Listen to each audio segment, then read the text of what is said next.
Bom, então aí, tudo bem se eu gravar essa aula para vocês? Beleza? Por favor. Tudo bem. Bem, então tá jóia. Então, a partir de agora, eu estou gravando a nossa reunião. E aí, então, um recadinho para aqueles que chegaram depois. Amanhã eu vou mandar para vocês o PDF do PowerPoint, né? O PowerPoint transformado em PDF, que vai servir, sei lá, como uma pequena apostila, porque tem os temas, os conceitos que foram tratados lá na tese. E provavelmente, se der tempo, amanhã também eu já mando os vídeos da primeira e da segunda aula. Eu não mandei o vídeo da primeira aula ainda, porque o JP mesmo, né, que tinha me informado que alguns vídeos estavam sem som porque eu tinha desligado o microfone, né? E realmente eles ficaram sem som, então eu vou é, inserir os vídeos com som. Então eu vou editar o vídeo para inserir os vídeos com som e aí logo depois eu já disponibilizo para vocês. Então eu vou tentar fazer isso até amanhã. Se der, eu já disponibilizo amanhã, se não, eu disponibilizo no sábado. Tá bom? Bom, vou fechar então agora a telinha aqui. E muito bem. Ah, agora, então eu vou voltar um pouquinho rapidamente pro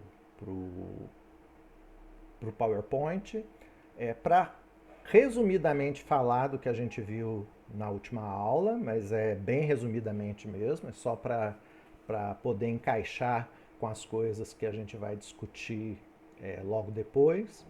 Então eu vou compartilhar aqui.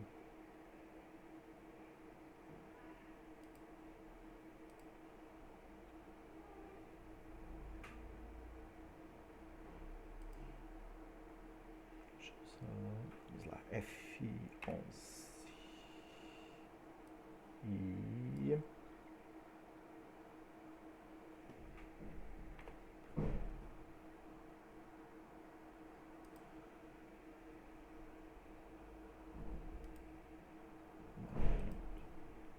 acho que assim é suficiente. Vamos lá. Bom, então a gente falou um pouco, né? Hoje eu vou mostrar para vocês esse filme aqui, esse filme que tem as teias de aranha, né? Feitas de papel molhado, que eu falei na última aula. Né? E ele já é um filme sonoro, então ele vai ficar para a segunda parte da aula. Na primeira parte da aula, a gente vai ver os filmes mudos da primeira parte do século XX. Então, continuando. Aqui é os links, né? Esse aqui que eu falei que é o link daquela tabela com os filmes de cunho sobrenatural. Isso eu tinha falado que são dois livros que inspiraram o projeto, né? Aqui tinha alguma coisa que falava sobre o que o projeto pretendia. Agora, aqui eu vou colocar como é que foi dividida, né, a tese. Escolheu-se dividir essa parte que ia tratar especificamente dos filmes em quatro partes. Uma que foi de 1897 a 1931, é o período do filme mudo, né? Que aí nós temos esse filme que eu vou mostrar para vocês. É o filme mais antigo japonês que narra alguma coisa. É um filme narrativo. O filme narrativo japonês mais antigo. Né? Tem filmes japoneses mais antigos que esse? Tem. Foram feitos, mas eram tipo pequenos documentários. Então mostravam danças de geishas, mostravam outras coisas, né? Eventos, até pedaços de peça também. Mas o que aconteceu com esses filmes, né? Primeiro, esses filmes, eles não foram produzidos por japoneses, a maioria deles. Foram produzidos por um francês que trabalhava para os irmãos Lumière. Né? Ah, e alguns japoneses começaram a aprender a mexer no cinematográfico para poder filmar. Mas esses japoneses, eles faziam filmes também para onde? Para os irmãos Lumière. Né? Então, não teve produção nacional nesse período. Teve filmes feitos por japoneses, mas não eram para ser exibidos no Japão, eram para ser exibidos na França, na Europa, porque lá eles queriam ver coisas que eles não conheciam. Para o Japão isso já era conhecido, né? Então não tinha necessidade. E outro problema, os franceses, os filmes que foram feitos para os irmãos Lumière sobreviveram, mas outros filmes não sobreviveram. Então, tem filmagem de uma peça chamada Dojoji, tem filmagem de uma outra peça chamada Musume Dojoji, mas esses filmes não sobreviveram e eles eram filmagens da peça. É diferente deste filme que a gente está vendo aqui. Que se vocês falarem, peraí, mas esse filme também é filmagem de uma peça, mas é diferente. Em vez deles filmarem dentro do teatro, como a iluminação era muito ruim dentro do teatro, os teatros eram fechados, né? Eles eram iluminados por lanternas de óleo. Antigamente eram por velas e assim por diante. Esses este filme foi feito num palco, com sol batendo para conseguir registrar, né? Naquela época os negativos eles eram muito pouco sensíveis, então você precisava de muita luz para conseguir registrar alguma coisa. Então foi montado um palco fora, os atores então foram preparados para executar essas cenas. E tem mais uma coisinha que a gente vai ver. Esse filme ele foi filmado em 1899, mas ele foi lançado somente em 1903. Por quê? Porque estes dois atores, eles não queriam ser vistos no cinema. Para eles o cinema era uma arte popular, né? Uma arte vulgar, e eles eram grandes atores de teatro. E aí o que aconteceu? Só depois de que um deles faleceu, em 1903, é que esse filme foi exibido numa sala de teatro. Para quê? Para homenagear o ator que tinha morrido. Né?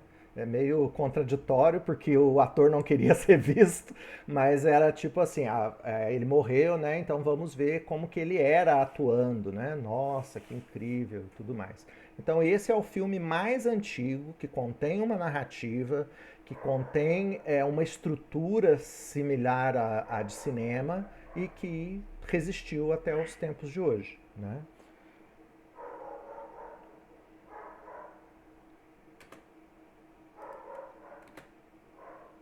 Aí nós temos aqui um segundo período em que já é o filme sonoro. Né? Esse filme aqui, Kaibyo Nazo no Shamisen, a gente também vai ver hoje. Né?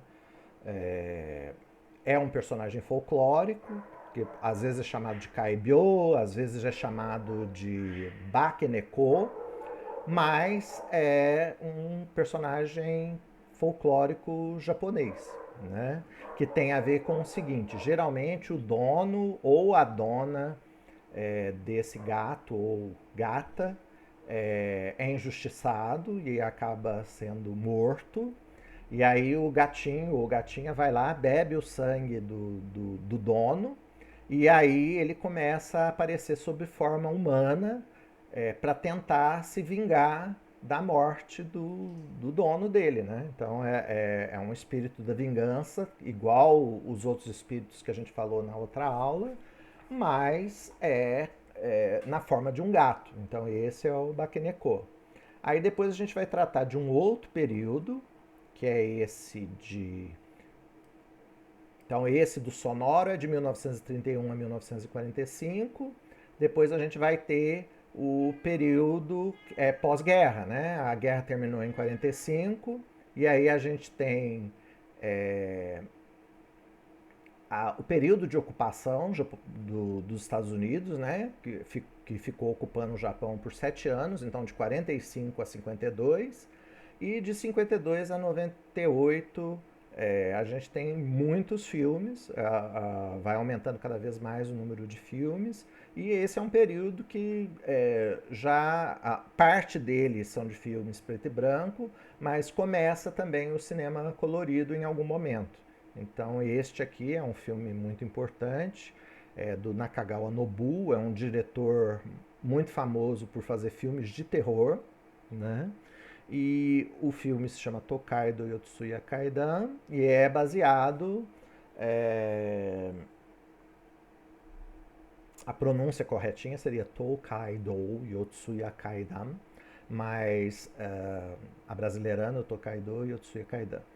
Narrativa extraordinária de Tokaido, e Tokaido seria uma grande estrada que percorria o Japão, e aí supostamente, como Yotsuya ficava nesse caminho, aí colocou-se esse nome, né?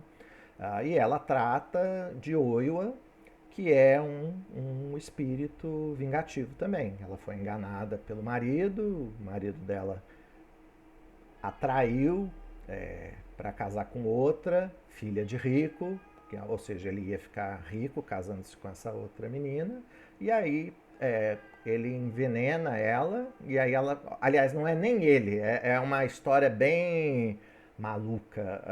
O sogro, né, que quer que ele case com a filha, é que envenena ela para deixar ela feia, para fazer o marido abandonar a esposa. E aqui vocês veem que há uma espécie de valores cristãos do Ocidente sendo colocados no cinema japonês. Você tem uma Madonna aqui, né? Você tem o bebê e a mãe, né? É como se fosse Nossa Senhora e o Menino Jesus. Isso no final do filme. Então, você assistindo o filme, vocês estão vendo que ele tem todo um traquejo, um uso de características de filmes japoneses. A gente falou dos cabelos desgrenhados, do olho, né? Aqui não, porque tá esse final em que ela está, tipo, Nossa Senhora no céu com o menino Jesus. Isso aqui ela está no céu mesmo, né? Então vocês estão vendo que eles realmente importam coisas do Ocidente para cá. Para cá não, lá pro cinema japonês. Então o cinema japonês ele tem suas características específicas, mas ele não está isolado do mundo, né? Então ele também coloca características do cinema ocidental, europeu, americano e tudo mais. Um parênteses que eu vou fazer agora, coisa rápida. É, a gente fala ocidental e oriental, e hoje em dia costuma se questionar um pouco esses termos, tanto ocidental como oriental. Por quê? Porque eles são termos eurocêntricos, né? Pensando na Europa. Então, a partir do pensamento da Europa, existe o Ocidente, que somos nós, a civilização, e existe o Oriente. O Oriente é o lugar do exótico, então é o lugar das mil e uma noites, é o lugar da China, do Japão e outras coisas, das geishas, é o lugar da seda e tudo mais. Então tem essa coisa de enxergar o Oriente como exótico, algo que não está totalmente ligado com a civilização, né? Tem até alguma coisa de selvagem também. Então, assim, esses termos não hoje em dia eles são meio que preteridos, mas a gente entende que o Ocidente, na linguagem popular, no vulgar, a gente está se referindo à Europa e às Américas, né? E enquanto Oriente, a gente está se referindo ao que a gente chama de Oriente Médio, leste, o, o Oriente, o Sudeste Asiático, o Leste Asiático, esse tipo de coisa. O Sul Asiático, que seria a Índia, por exemplo, Então todas essas coisas são Oriente, né? E a coitadinha da África fica naquela coisa que a gente até consideraria como Ocidente, às vezes considera como Ocidente, mas ela é sempre preterida, né, também. Então, eu só estou avisando que às vezes eu vou utilizar o termo Ocidente ou Oriente, mas é na linguagem vulgar, para querer indicar que então América e Américas, né? A América Latina e os Estados Unidos, Canadá e a Europa. Por fim, tem o período que vem logo depois da criação do J-Horror. E o J-Horror, pelo menos para o mundo, surge com esse filme chamado Ringo, e que aqui no Brasil a versão americana foi intitulada de O Chamado. Né? Então são esses os períodos que a gente vai estar discutindo a partir de hoje. Na outra aula eu tinha falado com vocês então sobre a questão do feminino, né? E, e que o feminino sobrenatural ele tinha uma relação com o passado e com os valores do passado, né? Que eram meio que importados para as obras do presente, mas que continuavam lá. Então, eu falei para vocês que havia uma predominância do feminino sobrenatural no cinema japonês, que esse arquétipo feminino pegava exatamente o aspecto sombrio do arquétipo feminino do homem, que, ou seja, por isso que ela é objeto de medo. A gente falou também que essas histórias foram criadas na época Heian, Kamakura, Muromachi, ou seja, era o período em que tinha literatura clássica, como Genji Monogatari, e o Kamakura Muromachi é o período que tinha o teatro No. Né? E os contos, não são contos, né? A literatura Setsua. Setsua eram pequenos contos de coisas fantásticas que também estavam meio aqui entre, sei lá, final de Heian, durante Kamakura e Muromachi também.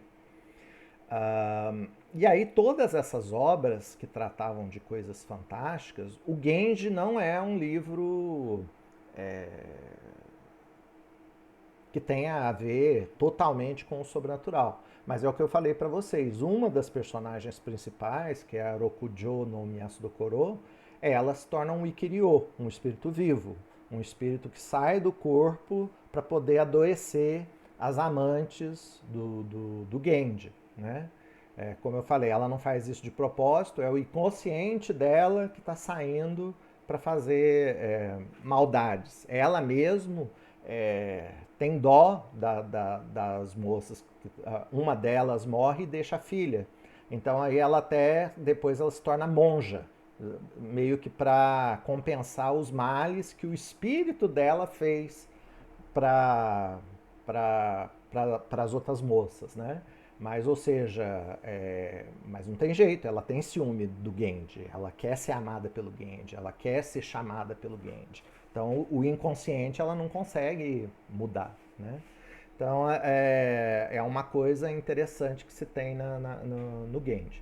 A gente falou de intermedialidade e intertextualidade, falando mesmo dessas redes intermediais ou intertextuais. Intermediais por quê? Porque você tem histórias que vêm do teatro No, que vêm do kabuki, que vêm de várias outras artes e aí entram no cinema, né? Então é intermediais porque você muda de mídia e intertextuais porque você está importando outros textos do passado. Como eu falei para vocês, né, da Sadako e da Oiwa. A Sadako tem aquele olho que fica no final lá daquela cena e a Oiwa tem o olho deformado. Então tem essa relação de texto entre os dois personagens. Tem a questão do cabelo desgrenhado, tem a questão da roupa branca e tudo mais. Né? Então, essa rede intermedial vem do kabuki, do no, do bunraku. O bunraku seria o teatro de bonecos. A gente falou de algumas características do primeiro cinema e hoje a gente vai ver isso, né? Porque a gente tem aqui, ó, Onagata, Benshi e Tomadas Longas. Onagata, o que que é? São atores masculinos fazendo papel de mulher. O Benshi é o narrador. Ou seja, os filmes do Japão e dos países que foram colonizados pelo Japão dessa época sempre tem um narrador que conta a história. E como eu falei para ele, esse narrador é super poderoso. Ele tem mais poder do que a imagem. Ele pode contar a história que ele quiser baseado naquelas imagens. Né? Os filmes curtos, às vezes os que vinham, porque esse cinema com o Bench começou já com os filmes que vinham da Europa. Então, os filmes às vezes tinham 3 minutos, 2 minutos, e o cara colocava ele em ciclo, né? Ficava girando e girando e girando, ou seja, você via aquela cena várias vezes e o cara ficava contando detalhes daquele negócio. E aí, sei lá, você juntava alguns videozinhos desses pequenos e o espetáculo costumava chegar a ter 4 horas de duração.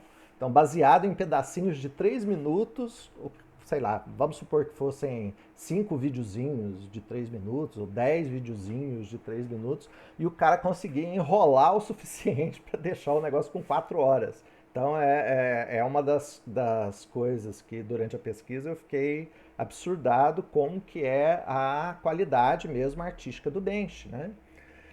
E aí, continuando, o cinema, então, por causa de ter essas coisas, para mim e para as pessoas que estudam esse período, a gente acha que é um sistema semiótico distinto do cinema normal, porque como a gente falou para vocês, nos Estados Unidos, aqui nas Américas, o que você tinha? Você tinha um filme mudo, com cartelas, que às vezes substituíam os diálogos, e um pianista, alguns instrumentistas para poder fazer a música de fundo, né? Lá não, você tinha esse narrador e como eu falei para vocês, se ele quisesse contar uma história numa sessão e contar outra história em outra sessão, ele podia, ele tinha esse poder.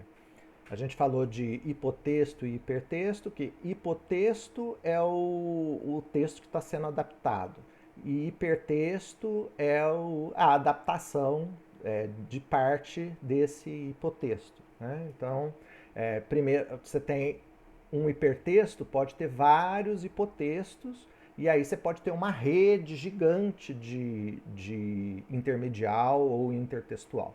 Né? A gente falou então de que o teatro no é que deu um pouco o surgimento. A gente viu que tinha no Genji Monogatari, o Ikiryo, mas essas mulheres monstruosas aparecem mesmo nas peças de No. Então, como essa coroa de ferro aqui, ou o templo do Joji. Né? São peças de No que depois são adaptadas para teatro kabuki também, né? E que apresentam essas figuras femininas vingativas, que nem eu falei da Rokujo no Miyasu da Koro ou a Oiwa, né?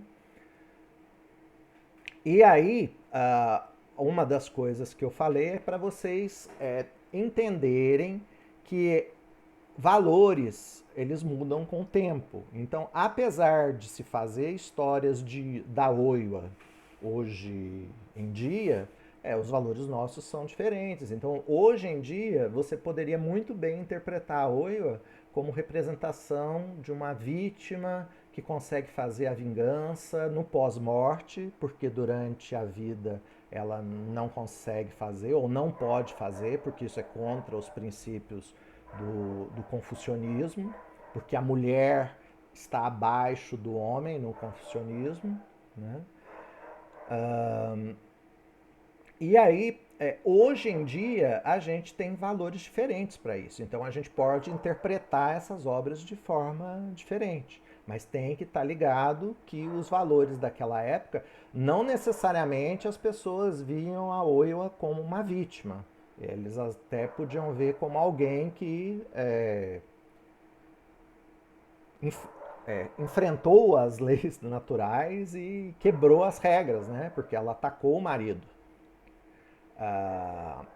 Mas só que, para vocês verem, ela ataca o marido como? Como fantasma, depois que ela já morreu, depois que ela já perdeu a ligação com o corpo físico dela.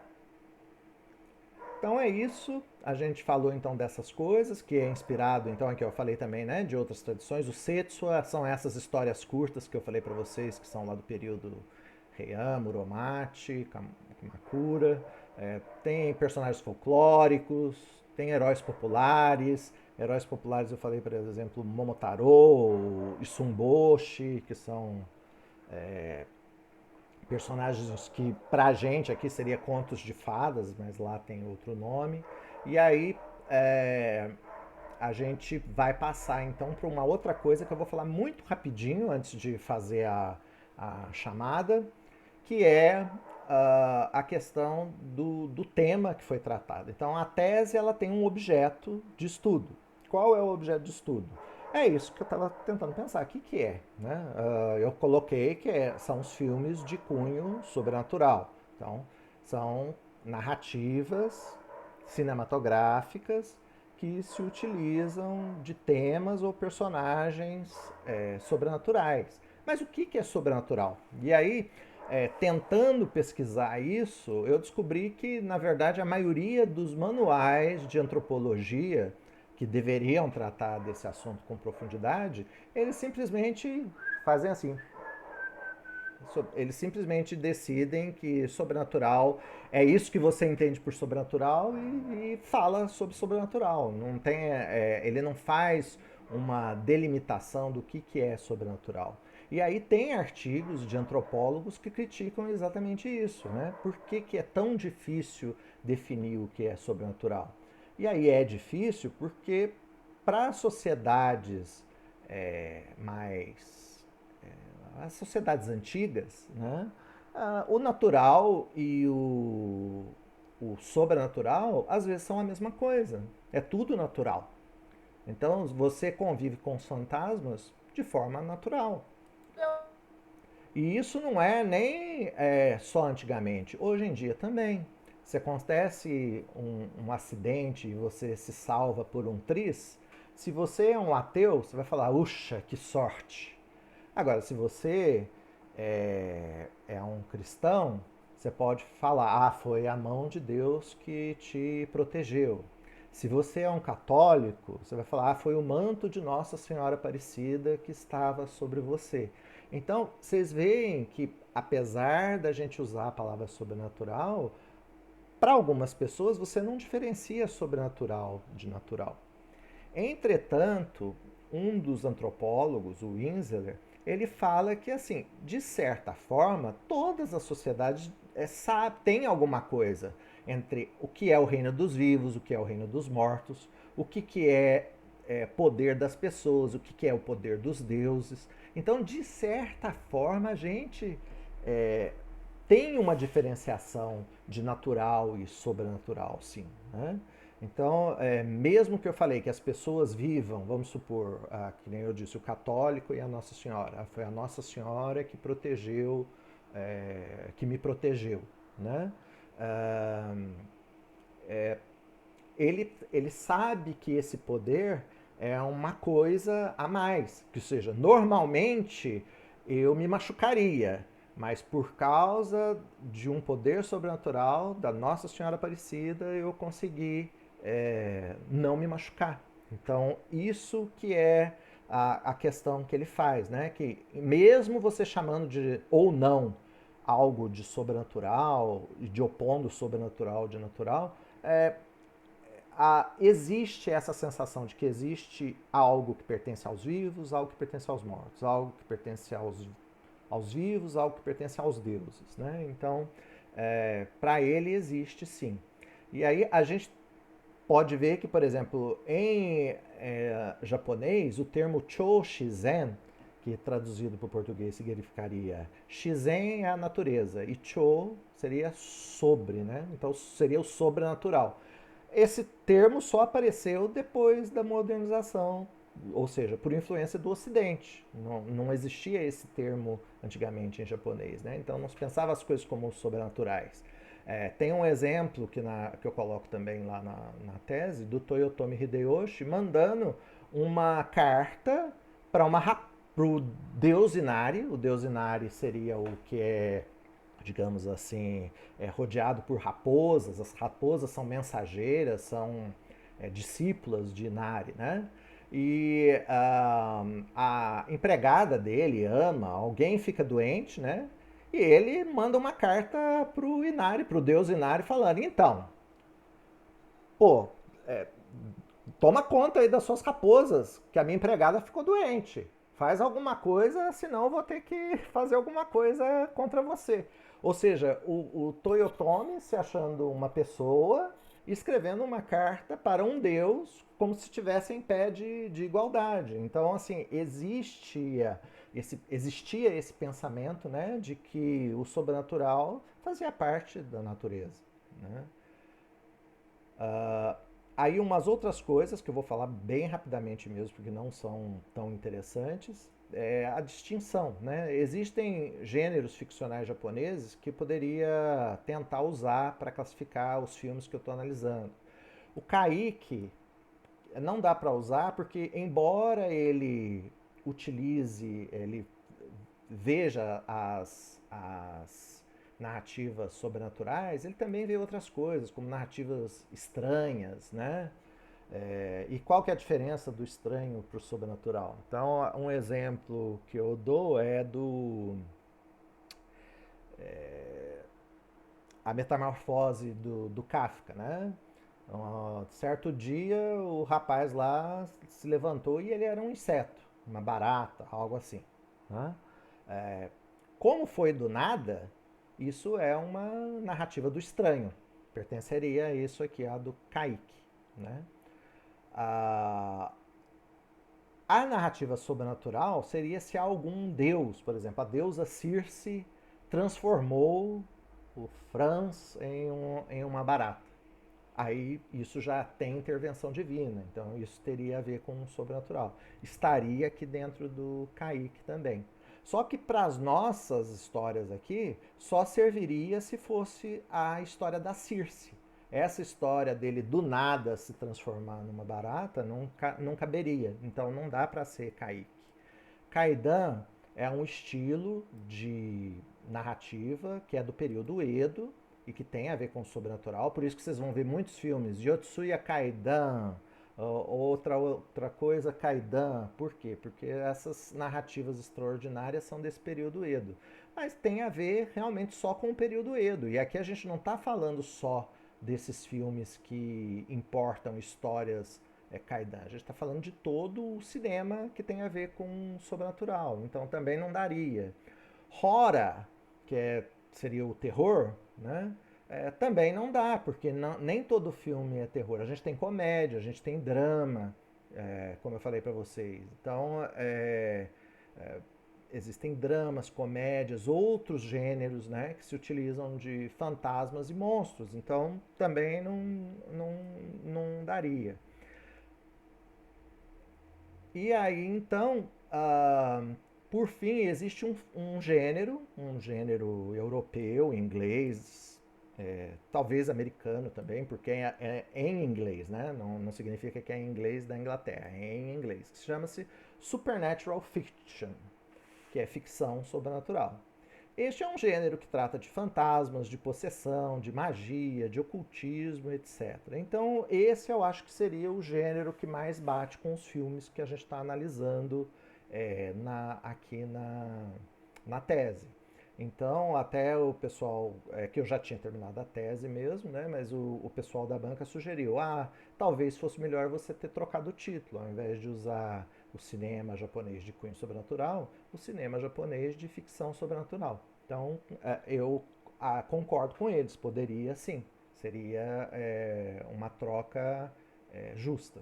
Então, é mais ou menos sobre isso que a gente trata naquele capítulo, né? Então, você vê que o sobrenatural, o terror e a fantasia, eles têm uma certa ligação, mas eles não são a mesma coisa. O terror, ele geralmente acontece quando alguma coisa, você está vivendo lá a sua vida felizinho e de repente alguma coisa invade o teu espaço, né?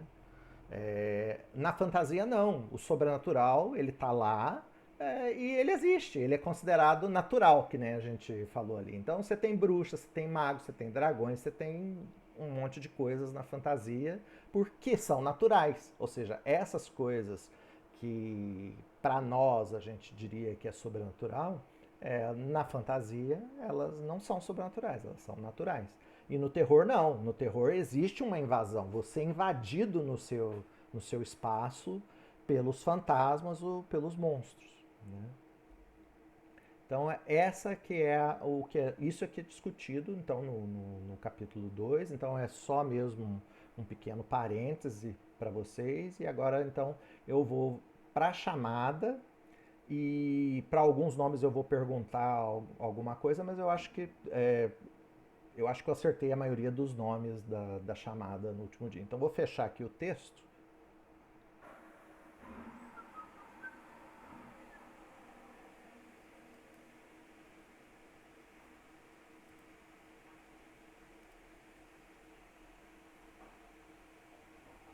E agora eu vou compartilhar então a planilha de presença.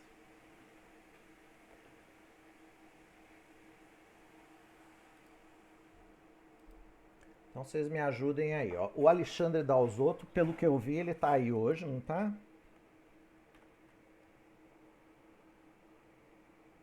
Bom, eu vi ele entrar no início. Depois eu confiro. Angélica.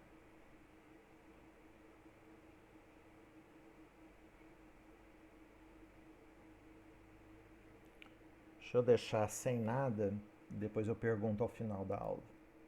Arline.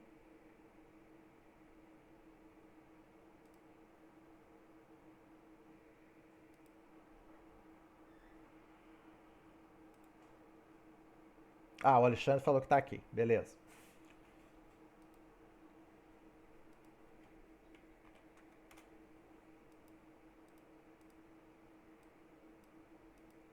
Angélica, então não. Arline. Camila.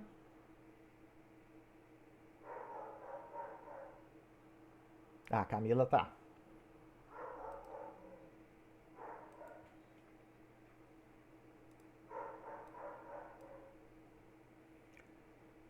Carla Santucci.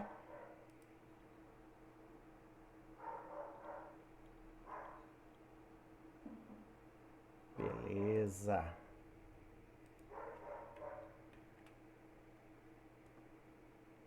Eu esqueço que eu posso fazer isso aqui. Carolina Colaneri. Tô aqui, professor. E aí a Carolina Dantas.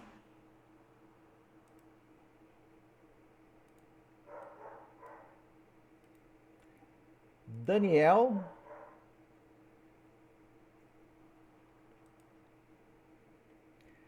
Débora Mayumi. Aqui.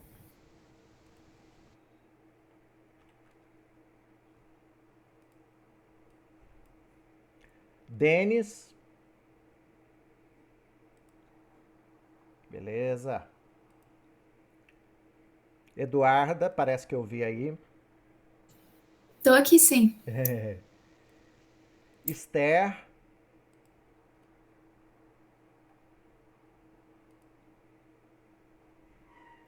A Gabriela eu vi. Tá aí, né, Gabriela? Georgia. Beleza. Guilherme. O Vinícius.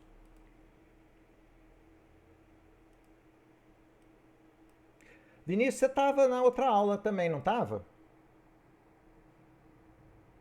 Vou marcar a sua, Carolina.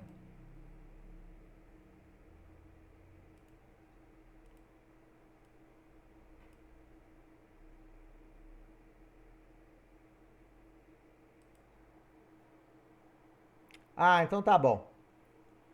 Mas não tem problema, uma falta não é problema. Henrique.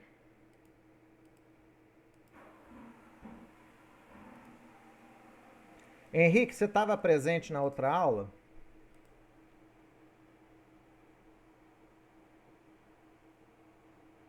Tá certo, sem problema. Aí, Isabela Martins.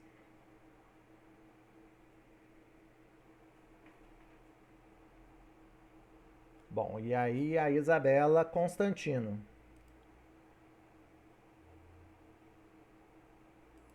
Perfeito. João Paulo. Ah, isso, é o JP. E a Josielen.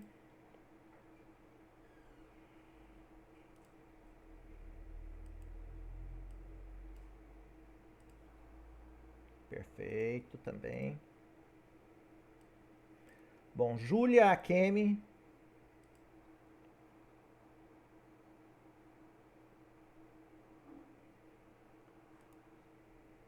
Juliana Azevedo.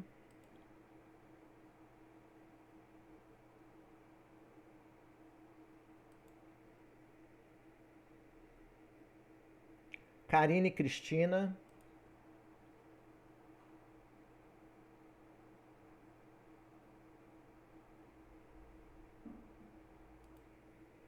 Então, nem José. Não, nem a Júlia, nem a Juliana, nem a Karine. O Leandro.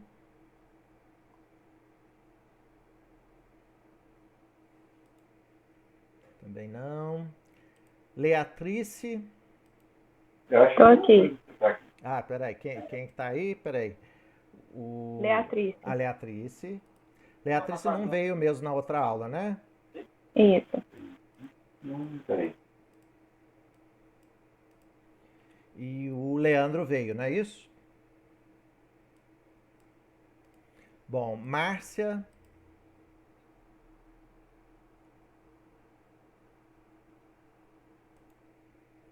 A Maria Clara Chagas de Menezes. Tô aqui, professor. Beleza. A Maria Lúcia dos Santos Balduino, que é Lúcia Balduino, né?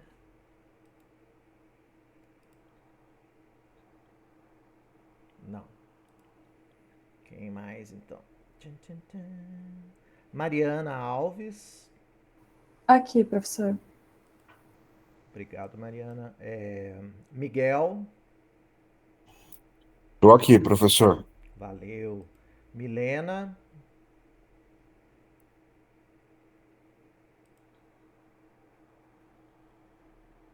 Tá joia, Sônia?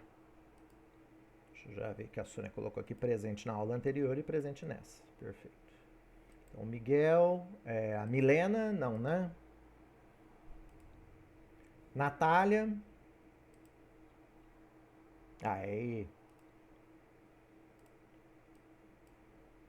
Odilo eu vi que entrou, né, no início. Pedro. Pedro Saraiva. Rafael. Rafael, beleza.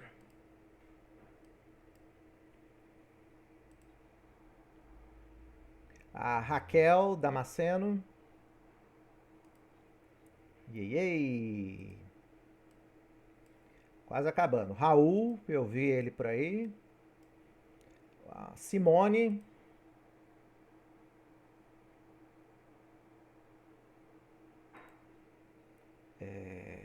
Sofia.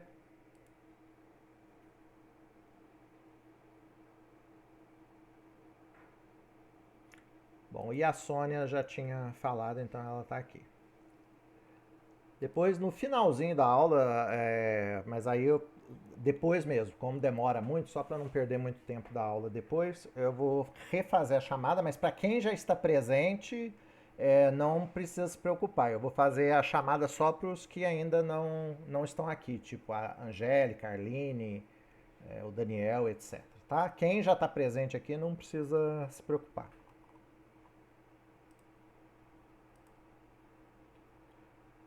Bom, então agora eu vou voltar rapidamente para a apostila. Ah, não, antes eu vou mostrar um videozinho para vocês, que é interessante. Vamos lá, vamos compartilhar então agora. É 1800, isso aqui.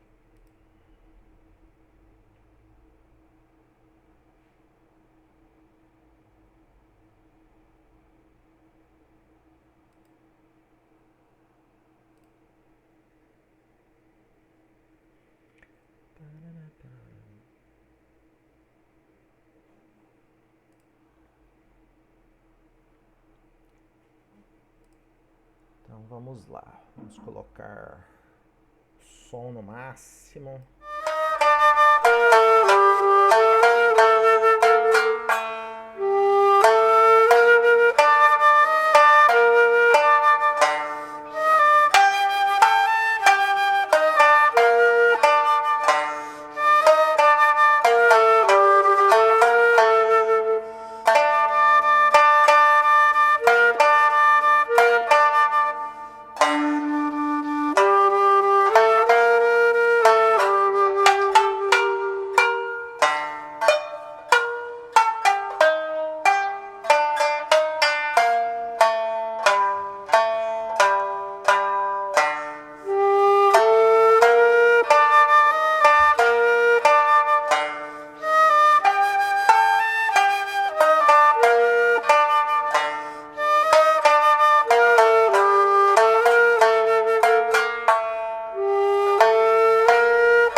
Na minha época de estudar para a OAB, muitas vezes eu deixei o medo me dominar. Hoje, você não precisa passar por isso. Afinal, você tem o que eu não tive. Apoio contínuo até a sua aprovação, com a assinatura OAB até passar. Vem ser grande. Acho que esse aqui... Bom, eu compartilhei então com vocês, então vocês acabaram. Something pretty bad happened to me, O primeiro... so probably why I'm acting weird. How bad? I guess really bad. You don't know it's bad.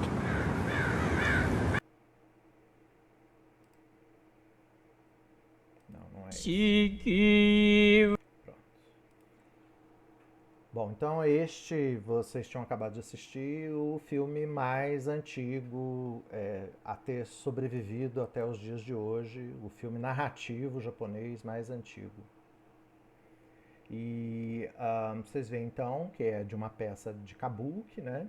A gente está vendo um samurai lutar contra o monstro do monte Togakushi. E aí esse monstro, vocês viram que no início tem um homem, né? Um ator, até já mais idoso, fazendo o papel da mulher com os leques, né? Dançando. Por quê? Porque o monstro, na verdade, parece uma moça bonita, mas aí depois eles revelam um monstro, que é aquele monstro com aquela peruca grande, que ele fica lutando com aquela peruca, girando a peruca para lutar com o samurai, né? Isso é uma das coisas que costuma aparecer nas peças de kabuki, e na verdade, uma das coisas também que diferencia um pouco do teatro no. Eu separei uns vídeos aqui para mostrar para vocês, para diferenciar o kabuki do teatro no, mas é isso, né? O teatro no, geralmente, o que você tem? Você tem uma máscara, geralmente uma máscara de madeira na frente do rosto, tem a questão, pode ter a questão da peruca, sim, mas os movimentos do no são mais contidos, a narrativa do no é devagar, quase parando. Quando eu fiz bolsa de estudos lá no Japão, né? Quando o meu grupo foi assistir a peça de novo, eu fui um dos que dormi no meio da peça. E isso não é porque não estava interessante, mas 2 ou 3 horas de você ouvindo chega uma hora que você entra, sei lá, em êxtase, vai pro Nirvana ou coisa parecida, porque não dá. E o kabuki não, o kabuki é energético, né? Tem luta de espada, tem efeitos especiais, tem sangue correndo para tudo quanto é lado, então é outro nível, né? Tipo filme de Hollywood cheio de efeitos especiais e explosões. Então há essa diferença, mas o kabuki importa a maioria dos seus textos, é lógico que tem textos inéditos. Esse que eu falei para vocês, por exemplo, do Yotsuya Kaidan, é um texto inédito, né? Por quê? Porque chamava atenção, novas histórias também chamavam atenção, mas histórias antigas também chamavam atenção. Tanto que essa do Yotsuya Kaidan, quando ele fez com a história dos 47 samurais leais, que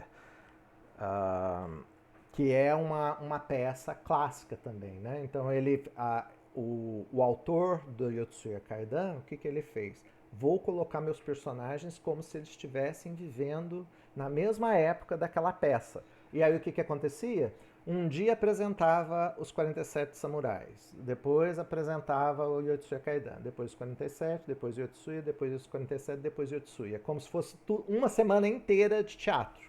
E aí o pessoal ia e passava a semana assistindo filme de teatro.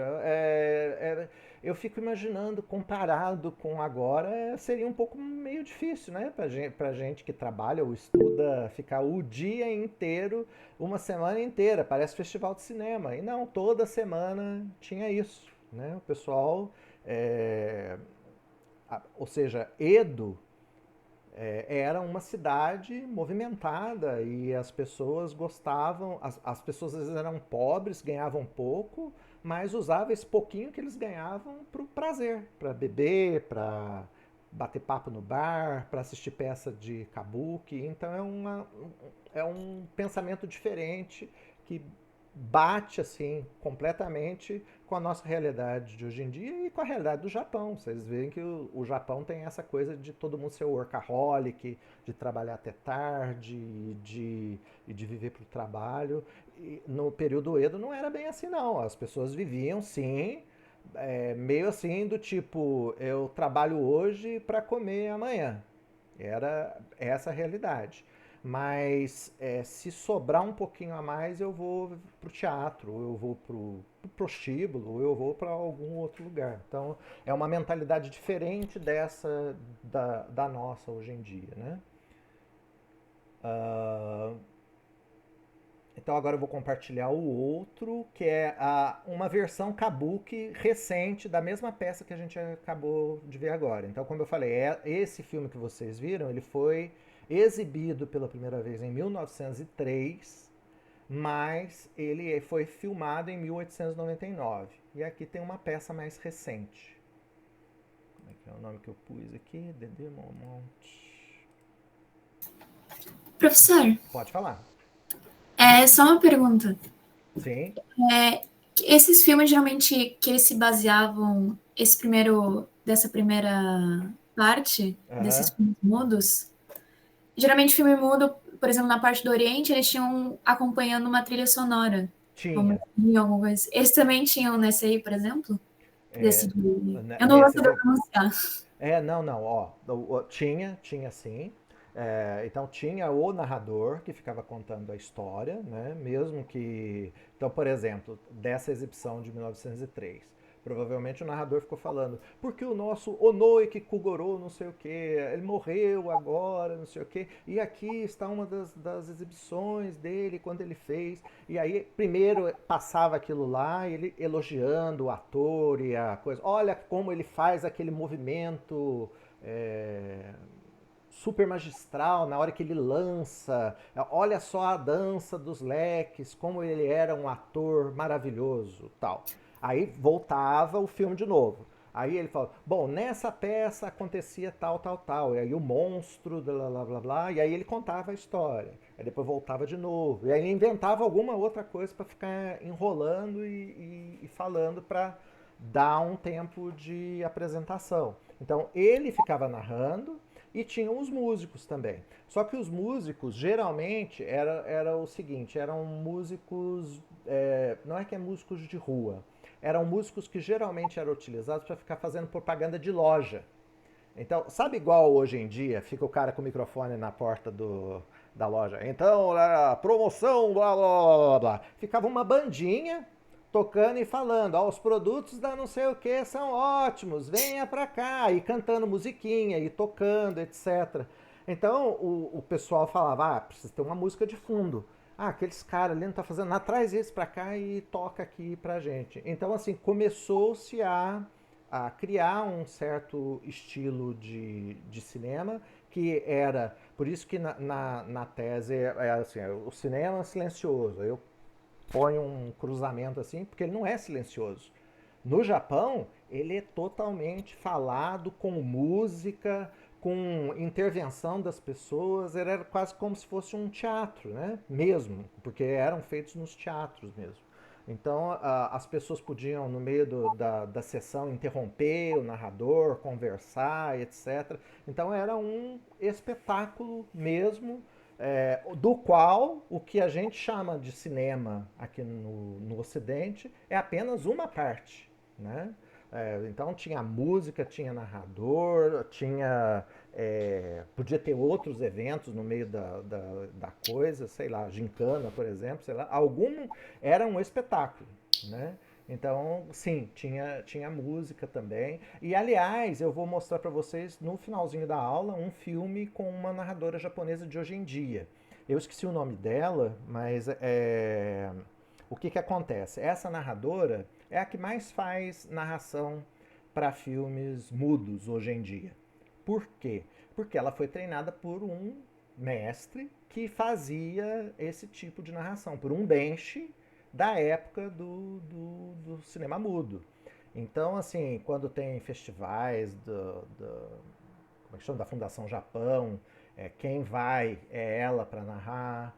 Quando tem DVD ou Blu-ray que sai algum filme do Tempo Silencioso, é ela quem narra. E então vocês vão ter a oportunidade de sentir mais ou menos como é que era um filme dessa época, tá bom? Então agora eu vou colocar só um pedacinho, um trecho só mesmo, porque para já passar pro próximo.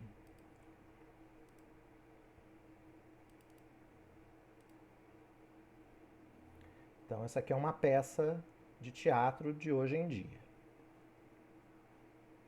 Kabuki, né?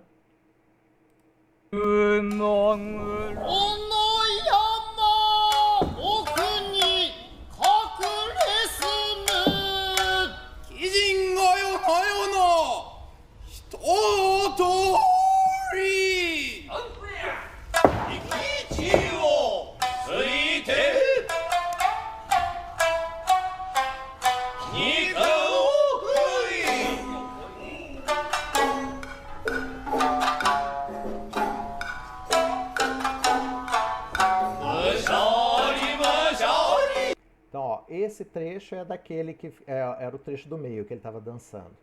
Tem o trecho da moça com os leques, né? Então tá aqui, ó. Promoção 4 em 1. Pode parecer exagero, mas é Dostoiévski. Este mês, quem entra no clube com O Idiota...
Bom, ele travou aqui, mas eu já tinha que parar mesmo para poder mostrar o próximo, né? Então, já vou mostrar o próximo. Mas vocês viram que as mesmas cenas que vocês viram que foram filmadas em 1899 estão numa peça de kabuki desse. Mas o kabuki é o que eu falei, é o que é movimentado, apesar de ter essas... Ele é movimentado. O no, vocês vão ver que é bem diferente. Agora vamos colocar outra coisa aqui. Ah, sim. A primeira coisa, antes de eu colocar, eu acho que todo mundo já ouviu falar dessa expressão de virado no Jiraiya. E alguns, talvez, acham que é por causa do Jiraiya do Naruto, mas não é por causa do Jiraiya da série Jiraiya que passava na TV Manchete. Então, é isso. Jiraiya, o incrível ninja.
Agora eu vou compartilhar com vocês. Peraí, eu cliquei em alguma coisa que eu não deveria. Eu tô achando que eu vou sair da chamada, mas já já eu volto. Porque eu cliquei em alguma coisa aqui que não deveria. Só um minutinho.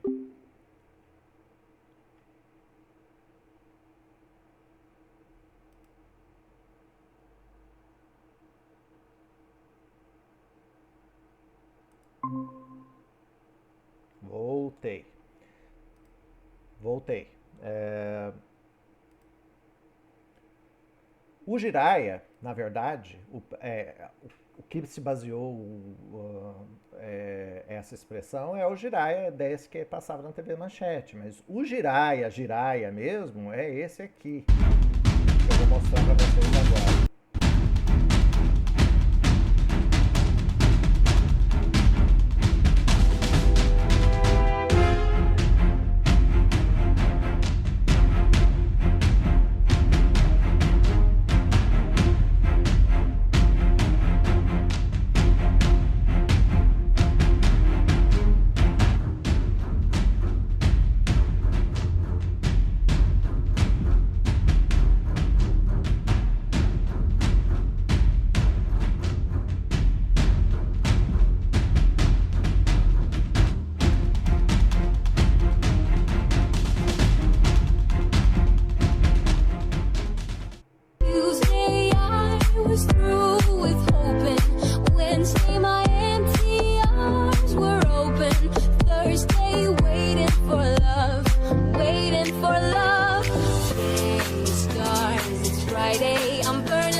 Finalmente.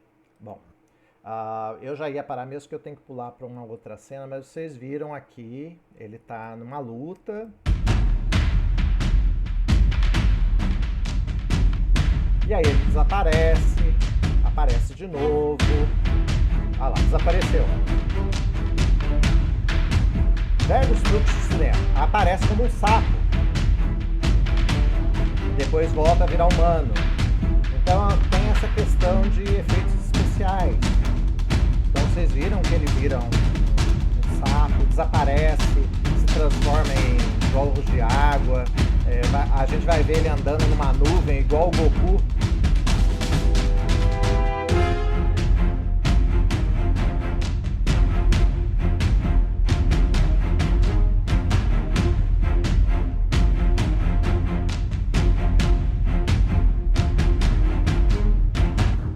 Então este é o Jiraiya original, esse aqui é um filme de 1929. E aqui eu vou mostrar uma outra coisa para vocês, é uma outra luta em que ele também se transforma em sapo, só que aí eles utilizam as técnicas do teatro de bonecos, né, do buraco, e fica fazendo um sapo gigante aqui que fica lutando com eles. Vamos ver. Acho que aqui já dá.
Bom, eu vou interromper aqui, mas vocês viram que no final, ó, um virou um sapo, o outro virou uma serpente e... Opa, um pouquinho antes.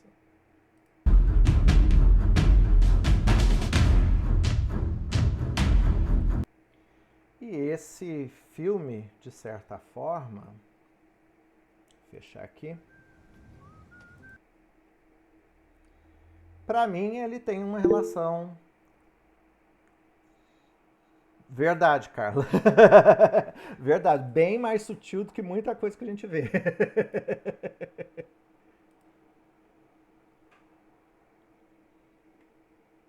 E aí eu tava vendo um filme, sei lá, na verdade eu vi o Jiraiya depois que eu tinha visto esse filme, né?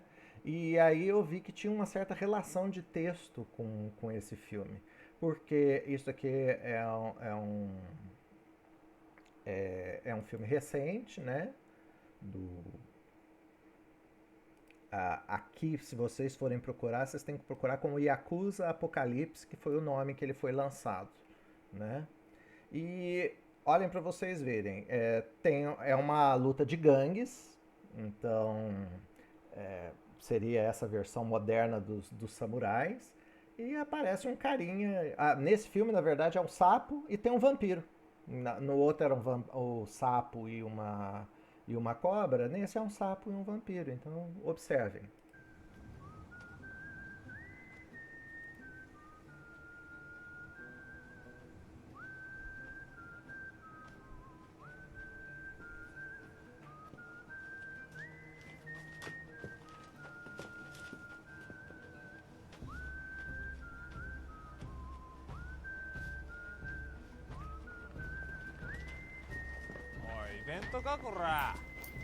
Prof, eu acho que eu não compartilhou a tela. Não compartilhei a tela, é verdade. Eu só troquei de coisa sem compartilhar. Tá certo. Obrigado, viu?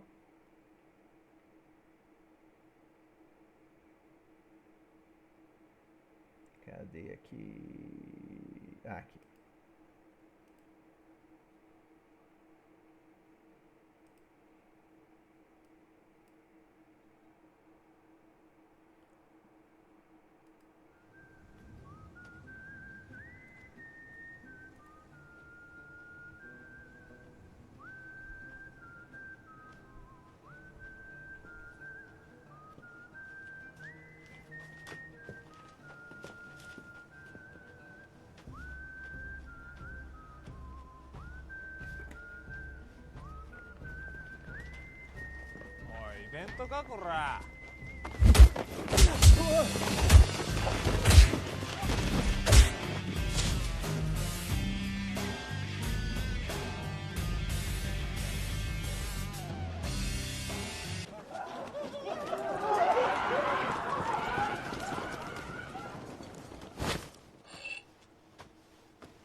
오메가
Infelizmente, nesse trechinho, tem só o começo da luta, né? Não tem a luta completa, mas se eu conseguir depois, pro vídeo que vai ficar para vocês, eu ponho o trechinho completo, porque eu tenho o filme, tá?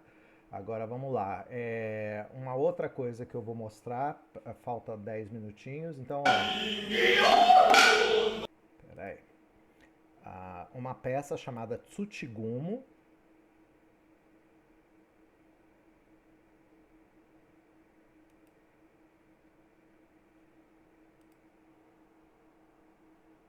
Em versão de kabuki. E aí vocês vão ver que tem uma característica. Aliás, essa aqui é do No. Essa é a versão No. Aí então vocês vão ver. O No é mais simples. Tem essa questão ou seja, isso aqui é uma peça de No atual. Então ela já não é muito igual à primitiva, né? Ou seja, essa coisa do papel molhado servir como teia de aranha é uma coisa do período Edo. Então foi algo que essa peça incorporou depois do período Edo. Mas é uma peça de No, então tem a característica aqui, ó. Eu vou compartilhar. Ah, não, já tinha compartilhado, né? Tem a máscara, o kimono, os movimentos são devagar. Então vamos ver aqui.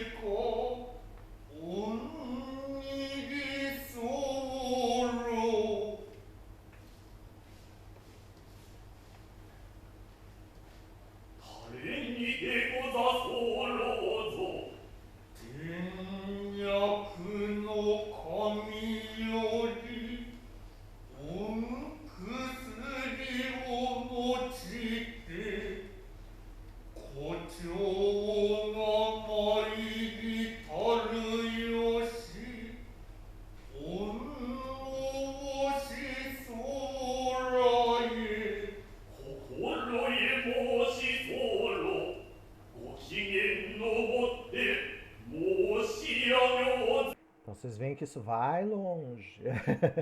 Mas aí depois tem a luta. Deixa eu ver onde que é aqui. Acho que é mais pro final mesmo. Aqui.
mostrar um trechinho, então, do kabuki para vocês verem a diferença também.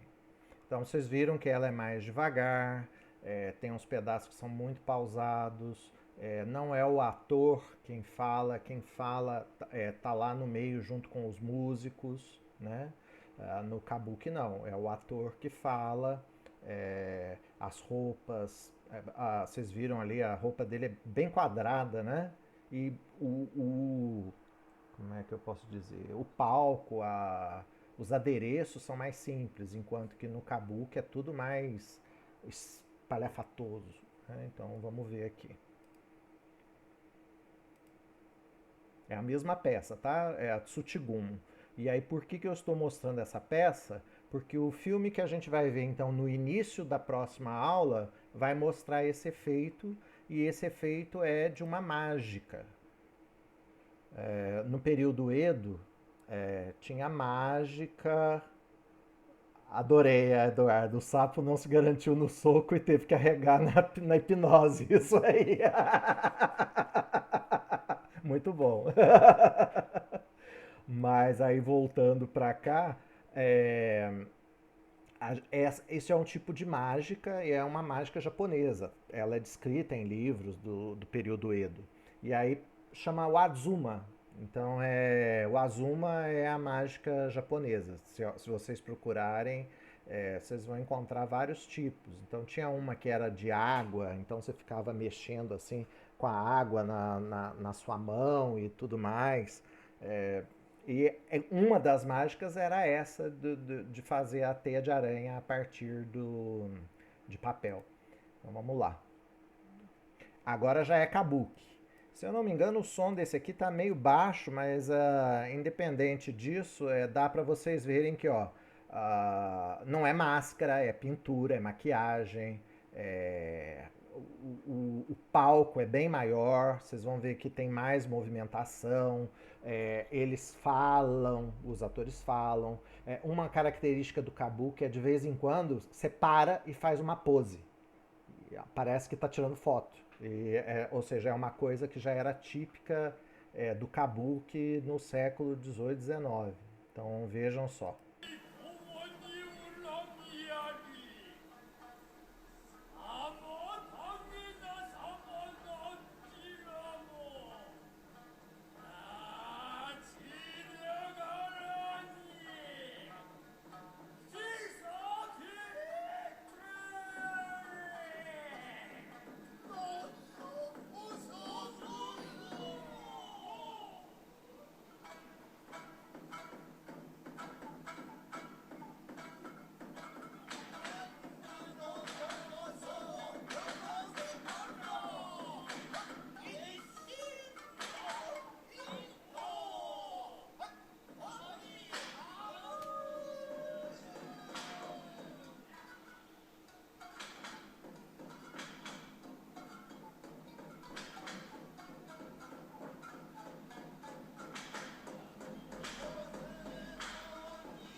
Ó, vocês percebam que uma das diferenças também do Kabuki é essa passarela,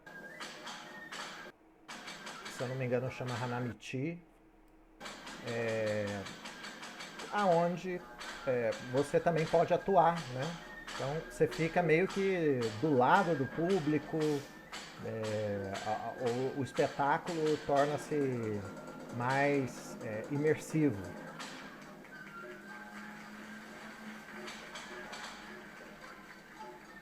Aí, só mais uma vez para vocês verem, é aqui, ó. Opa. Eita. Então o palco principal fica aqui e você tem uma entrada onde você acaba. Aqui tem público, então dá para você interagir com o público. Tem lugares em que da Hanamichi você consegue sair debaixo do palco e outras coisas. Bom, mas então, ó, hoje, pelo horário, já estamos então acabando a aula, né? Mas eu já vou avisando então que na próxima aula a gente já começa mostrando um filme que é um pouquinho mais longo, um trecho, né? Em que a gente vai ver vários truques mesmo, ou seja, o pessoal começa a usar o cinema de forma criativa. Então, além de fazer os truques de mágica que são utilizados aí tanto na peça de No quanto na peça de Kabuki, começa a usar o cinema, as trucagens do cinema, para poder fazer coisas que na realidade não são possíveis de fazer, que só a mágica do cinema pode fazer, sendo bem brega. Então é isso, gente. Eu vou terminar a aula aqui. Se alguém não se recorda de ter respondido a chamada, fica aqui depois que os outros saírem, que aí eu vou corrigir a planilhinha ali de presença. Agora, se vocês já viram que estão direitinho lá na presença, vocês já podem sair. Então, bom Halloween e a gente se vê na terça-feira que vem. Tá bom? Obrigado. Obrigado, Denis. Obrigado, Mari. Então, ó, bom fim de semana para vocês. Tchau, tchau. Bom fim de prof. Obrigado, Eduardo.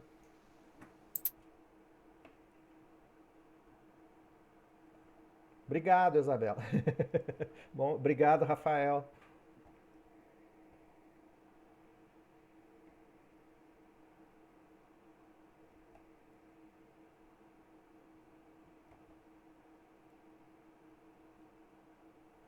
Tchau, Miguel. Obrigado para você também.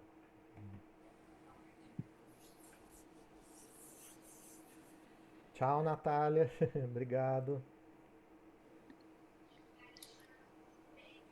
Professor, acho que eu não respondi a de hoje. A de hoje, né? Então, peraí que eu vou abrir aqui e colocar. Cadê? Vou compartilhar com você só para você ver aqui.